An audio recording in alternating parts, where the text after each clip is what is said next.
सुरभि अमीर घर की लड़की थी और इसकी शादी भी एक रईस खानदान में होती है। शादी के बाद सुरभि के पास किसी भी तरह की कोई कमी नहीं थी।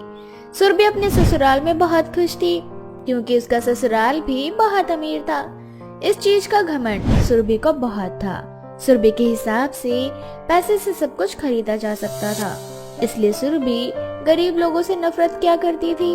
ऐसे ही एक दिन सुरभि सोफे पर लेटकर आराम से अपना फोन चला रही होती है।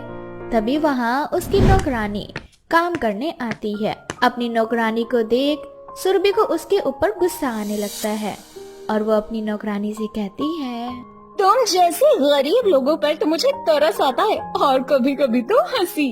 पर वो क्यों छोटी मालकिन? तुम लोगों की किस्मत पर।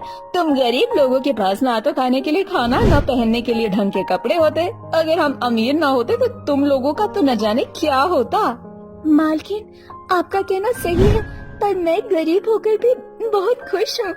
आप अपनी किस्मत देखिए, आप तो अमीर होकर भी बिल्कुल खुश नहीं है। छोटे मालिक हमेशा आपसे नाराज रहते।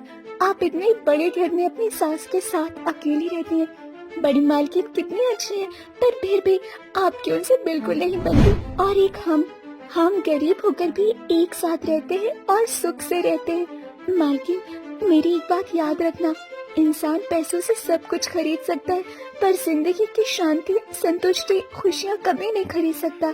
और कुछ चीजें ऐसी होती है जो पैसों से नहीं मिलती। मालकिन, अपनी नौकरानी की बातों को सुनकर सुरभि को बहुत गुस्सा आता है और वो अपनी नौकरानी पर चिल्लाती है, तुम 2 टके की नौकरानी अब मुझे ज्ञान दोगी? ये घर मेरा है, इस घर की मालकिन अब मैं हूँ। और तेरी इतनी हिम्मत कि तू मुझसे इस तरह से बातें करे? माफ करना छोटी मालकिन, छोटा मुंह बड़ी बात, पर सच को कोई ठुकरा नहीं सकता। अपना ये सच अपने पास रख और निकल जा मेरे घर से। कल से यहाँ पर आने की कोई जरूरत नहीं है। कोई दूसरा घर ढूंढ लेना साफ सफाई के लिए। इस तरह से सुरभि अपनी नौकरानी को काम से निकाल देती है। जब ये बात सुरभि की सास अर्चना को पता चलती है तो एक बार फिर अर्चना और सुरभि के बीच बहसबाजी शुरू होने लगती है। सुरभि बहू, इतना घमंड करना भी अच्छी बात नहीं है।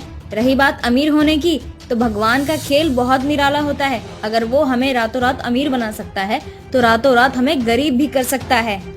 पर माँ जी, नौकरों को भी अपनी औकात याद रखनी चाहिए। बस इसीलिए मैंने उस गरीब नौकरानी को उसकी औकात याद दिला दी।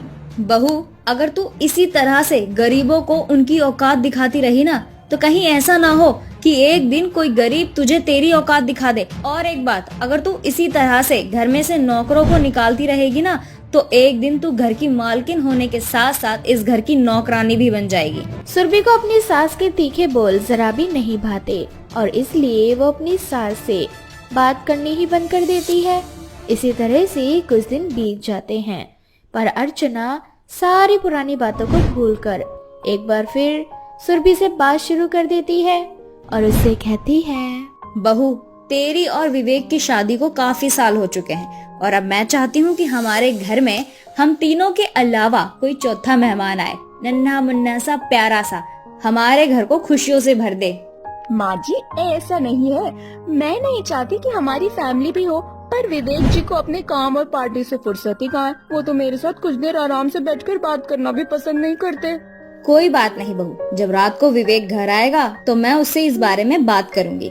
अब अर्चना और सुरभि रात को विवेक का आने का इंतजार करते हैं और जब रात को विवेक घर आता है तो अर्चना विवेक से कहती है, बेटा, अब तू बड़ा हो चुका है और अब मैं चाहती हूँ कि तू बिजनेस के साथ साथ घर में बच्चों की भी जिम्मेदारियां संभाल।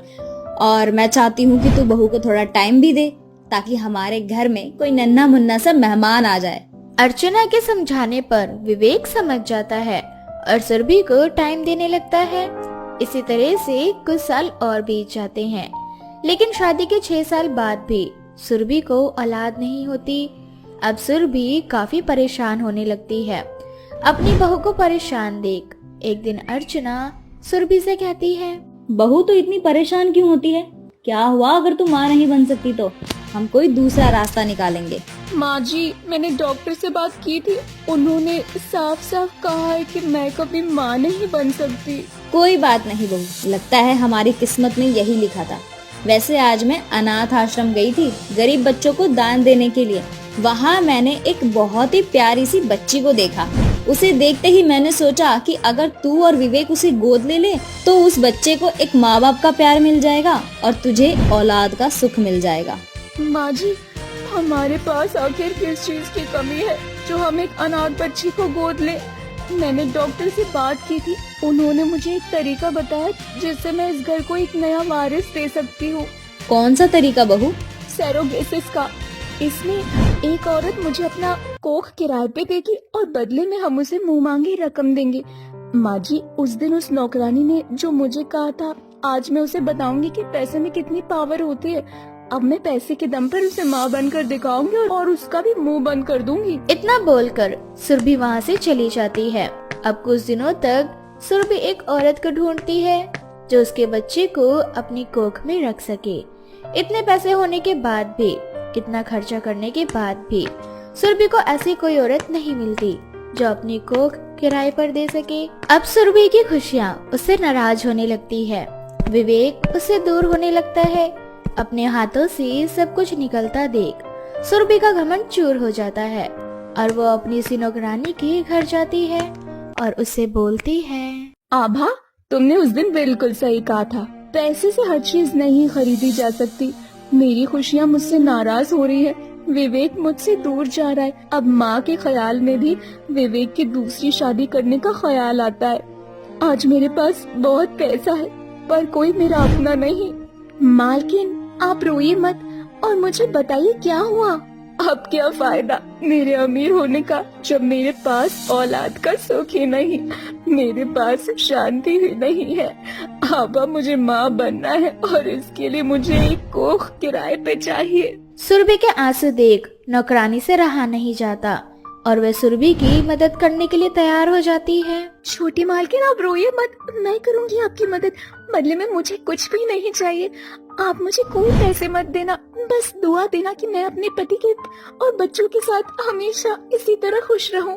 आभा, मैंने तुम्हारे साथ इतना बुरा सलूक किया, तुम्हें काम से निकाल दिया और फिर भी तुम मेरी मदद कर रहे हो। छोटी मालकिन, इंसान पैसों से नहीं बल्कि दिल से अमीर होता है। इस तरह से सुरभि की नौकरानी अपनी कोख में सुरभि के बच्चे को पालती है और कुछ ही महीनों में सुरभि को एक प्यारा सा बेटा होता है, जिसके बाद सुरभि के अंदर अमीर होने का घमंड भी खत्म हो जाता है और वो अपने परिवार के साथ खुशहाल जिंदगी जीने लगती है। ये कहानी है बदलापुर गांव की रहने वाली सुमन की। सुमन बदलापुर गांव के शिवम ठाकुर की पत्नी थी। वैसे तो सुमन बड़े उच्च घर से थी, पैसा, गाड़ी, बंगला सब कुछ उसके पास था, लेकिन सुमन के पास एक चीज की कमी थी, वो थी उसकी औलाद। सुमन की शादी को कई वर्ष हो चुके थे। वैसे तो उसका पति बड़े डॉक्टर से सुमन का इलाज करवा चुका था, लेकिन सुमन कभी मां नहीं बन सकती थी, जिस कारण से सुमन को अपनी सास के आए दिन ताने सुनने को मिलते थे। ऐसे ही एक दिन सुमन की सास उसे ताने मारते हुए उससे कहती है, अरे ओ सुमन, कहाँ है तू? जरा मेरे पास तो आ। हाँ सासू माँ, बोलिए, क्या काम है आपको? अरे जरा मेरे लिए गरम गरम पकौड़े तो तल दे, और हाँ, अच्छे से बनाइयो, कोई शिकायत का मौका मत दियो। ठीक है सासू माँ, मैं अभी आपके लिए गर्मा गर्म पकौड़े बनाकर लाती हूँ। सुमन रसोई में जाती है और अपनी सास के लिए गर्मा गर्म पकौड़े बनाकर लाती है और उसे दे देती है। उसकी सास पकौड़े खाती है और अजीब सा मुंह बनाकर उसे ताने मारते हुए कहती है, अरे तू हमारी छाती पर बैठकर मूंग दलने आई है क्या? तुझे तो ढंग से कुछ बनाने भी नहीं आता। शादी को कितने साल हो गए हैं, कभी कोई खुशी नहीं दी है तूने। मेरे घर को पोता पोती का मुंह तक देखने को नहीं मिला। लगता है मैं ऐसे ही मर जाऊंगी एक दिन। क्या हुआ सासू माँ, आपको पकौड़े अच्छे नहीं लगे? अरे ये कोई पकौड़े हैं? अरे इससे अच्छा तो तुम मुझे जहर लाकर दे दो, वही खाकर कम से कम मर तो जाऊंगी मैं। सासू माँ, ऐसा मत बोलिए। अरे तो क्या बोलूं, तू बता। शादी को कितने साल हो गए हैं, ना तो तू माँ बनने लायक है और ना ही इस घर की बहू बनने लायक है। पता नहीं मेरे बेटे ने तुझ में क्या देख लिया जो तुझे इस घर की बहू बनाकर घर ले आया, बांझ कहीं की। सासू माँ, भगवान के लिए मुझे ऐसा मत बोलिए, मुझे भी दर्द होता है आपकी ये सब बातें सुनकर। अरे जा तू यहाँ से। रोते हुए वहां से सुमन अपने कमरे में चली जाती है। कमरे में जाकर वो खुद को कोसते हुए कहती है, हे भगवान, आखिर ऐसा कौन सा पाप किया था मैंने जो आपने मुझे माँ बनने का सुख नहीं दिया। लोगों के ताने सुन सुनकर मेरा दिल तो कहता है कि अब मैं ही मर जाऊं, यही बेहतर रहेगा। तभी वहां सुमन का पति शिवम आ जाता है और शिवम सुमन को समझाते हुए उससे कहता है, क्या हुआ सुमन, तुम रो क्यों रही हो? भगवान का दिया सब कुछ है मेरे पास, अच्छे से अच्छा घर है, अच्छा पति है, लेकिन भगवान ने मुझे माँ बनने का सुख क्यों नहीं दिया शिवम। आखिर ऐसा कौन सा पाप किया था मैंने पिछले जन्म में जो भगवान मुझे इस जन्म में इतनी बड़ी सजा दे रहे हैं। अब तो मन करता है कि मैं जिंदा ही ना रहूं, आखिर किसके सहारे जीऊंगी। सब लोग यहाँ मतलबी है, तुम भी बस अपना ही सोच रही हो। तुम तो मुझे छोड़कर चली जाओगी, लेकिन मेरा सोचा है, मैं कैसे जीऊंगा? मैं तो तुम्हारे बिना मर ही जाऊंगा। शिवम, आप ही बताओ ना कि मैं क्या करूं, बाहर वालों के ताने सुनती ही रहूं। अब तो माँ जी ने भी ताने देना शुरू कर दिया है। जब अपने ही ताने देते हैं तब जीने की आस धीरे धीरे कम हो जाती है। अरे मुझे भी दुख होता है सुमन, लेकिन ये सारी चीजें हमारे हाथ में तो नहीं है ना।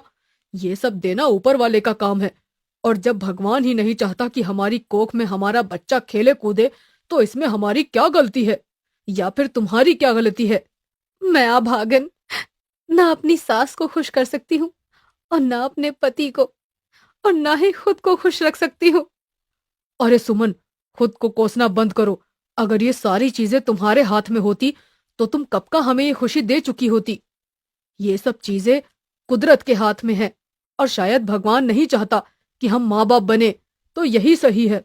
लेकिन मैं तब भी तुमसे बहुत प्यार करूंगा।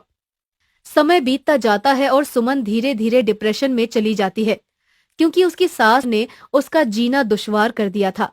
ऐसे ही एक दिन सुमन आत्महत्या करने का सोचकर घर से बाहर जाती है। वो एक नदी किनारे खड़ी होकर नदी को बहुत ही देर से देख रही होती है।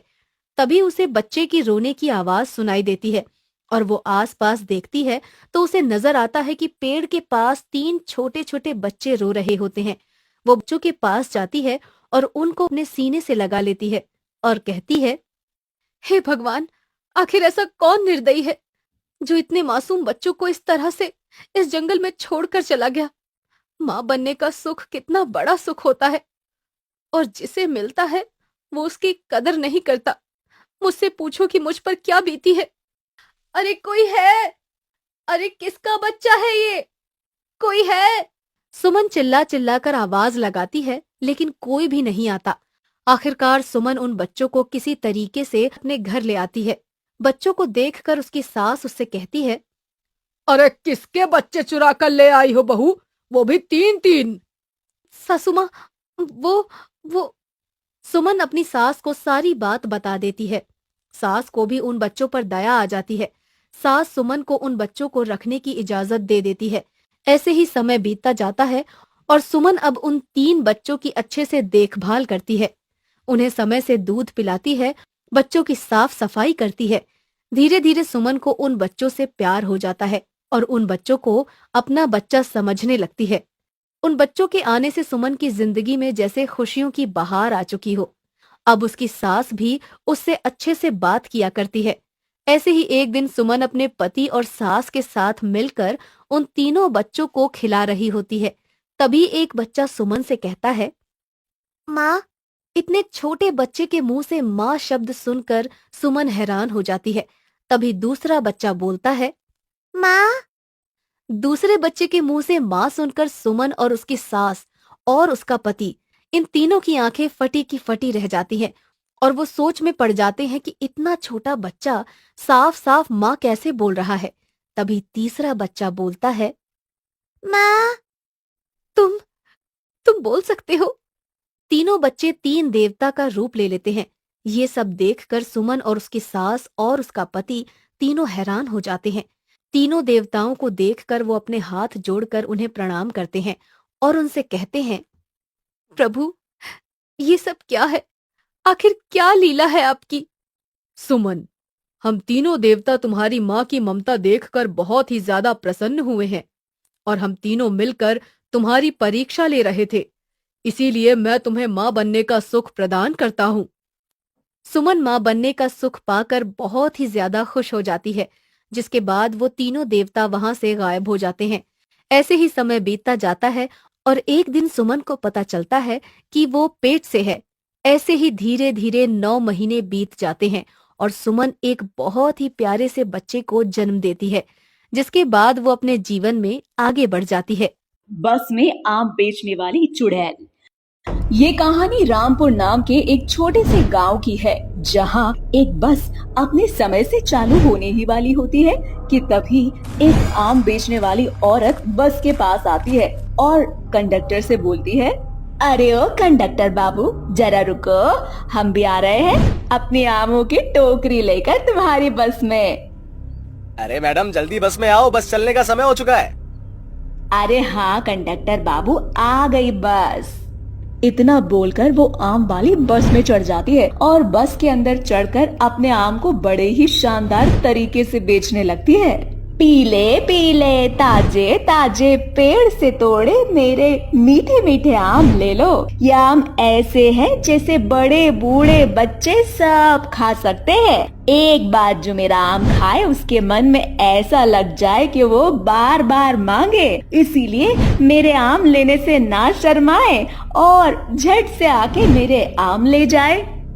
अरे वाह बिटिया, तुम्हारा आम बेचने का तरीका तो बहुत अच्छा है। अच्छा तो होगा ही ना, ये तरीका मुझे मेरी माँ ने जो सिखाया था बचपन में। आज उन्हीं की इस कला से मैं बसों में जा जाकर आम बेचती हूँ। अरे बिटिया, फिर तुम इन बसों में जाकर आमों को क्यों बेचती हो?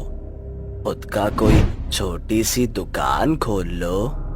नहीं नहीं बाबूजी, हम बंजारन परिवार से हैं, पर हमें घूम घूम कर नाचने से ज्यादा आम बेचना पसंद है। इसीलिए हम आमों को बसों में जा जाकर बेचते हैं, क्योंकि हमारा एक जगह रुकने का कोई ठिकाना नहीं है। इसीलिए हम अपनी कोई भी फलों की दुकान नहीं खोल सकते। अच्छा बाबूजी, अब मुझसे मेरे आम ले लीजिए। बड़े ही स्वादिष्ट, मीठे और रस से भरे रसीले आम है मेरे।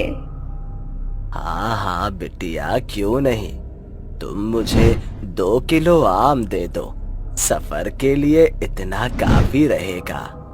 ठीक है बाबूजी, अभी दे देती हूँ। इतना बोलकर वो औरत उस बुजुर्ग आदमी को 2 किलो आम दे देती है। उसके बाद वो अपने आमों की टोकरी लेकर बाकी के पैसेंजर्स के पास जाकर उनसे बोलती है, साहब मुझसे मेरे आम ले लो। आपके तो छोटे छोटे बच्चे भी हैं, रास्ता भी बड़ा लंबा है, रास्ते के लिए आम ले लीजिए। गर्मी का समय भी है और आम फलों का राजा भी है।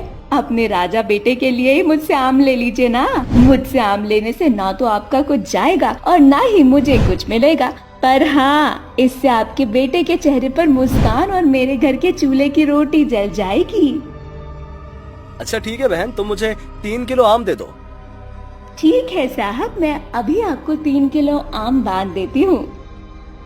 इस तरह से वो औरत बस में बैठे सभी लोगों को आम बेचकर अगले स्टॉप पर उतर जाती है। उस बस में बैठे सभी लोग बड़ा ही स्वाद ले लेकर आम को खाते हैं और कुछ देर बाद सबकी आंखें लग जाती हैं और वो सभी एक आम में तब्दील हो जाते हैं। और वही आम बेचने वाली बस में आती है और एक चुड़ैल का रूप ले लेती है और बस में जितने भी इंसान बने आम रखे होते हैं उन सभी को अपनी टोकरी में रखकर उस बस में आग लगा देती है और दूसरी बस में जाकर उन्हीं आमों को बेच देती है।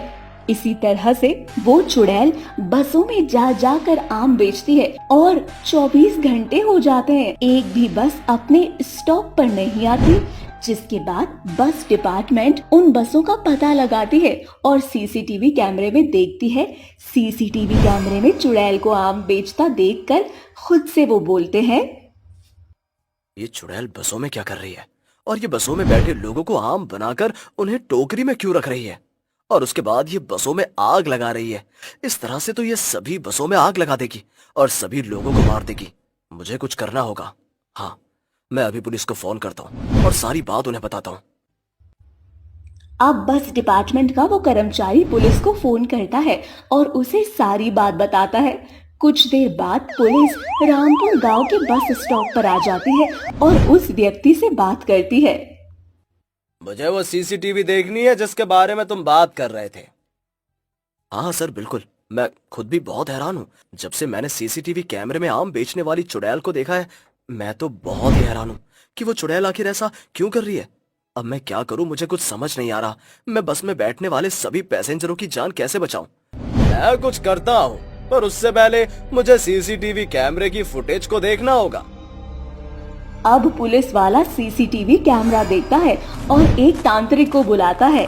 तांत्रिक जब सीसीटीवी कैमरे में आम बेचने वाली चुड़ैल को देखता है तो वहाँ उनसे बोलता है, ये तो वही बंजारन है जिसने आज से कुछ साल पहले अपनी बंजारन रिश्तेदारों प्रजाति को छोड़कर अपना खुद का आम बेचने का व्यापार शुरू किया था। बाबा, क्या आपको पता है कि ये चुड़ैल कौन है और ये सब क्यों कर रही है? हाँ बेटा, मैं जानता हूँ इस चुड़ैल को, और ये बहुत अच्छी औरत थी, परंतु चुड़ैल बनने के बाद ये प्रतिशोध की आग में चल रही है, इसलिए वो ऐसा काम कर रही है।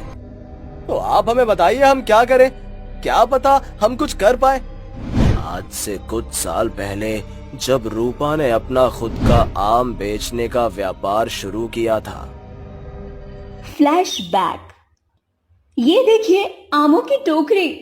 मैंने सोच लिया है अब हम गली गली शहर शहर जाकर नहीं भटकेंगे और एक जगह स्थिर होकर अपनी रोजी रोटी कमाएंगे, वो भी इन आमों को बेचकर। रूपा, तुम पागल हो गई हो क्या? तुम भूल गई हो हम एक बंजारे हैं, हम एक जगह नहीं रुक सकते, और अगर हमने ऐसा किया तो हमारी जाति के लोग हमें खुद से अलग कर देंगे और न जाने वो हमारे साथ क्या करें। इसका क्या परिणाम हो सकता है तुम सोच भी नहीं सकती।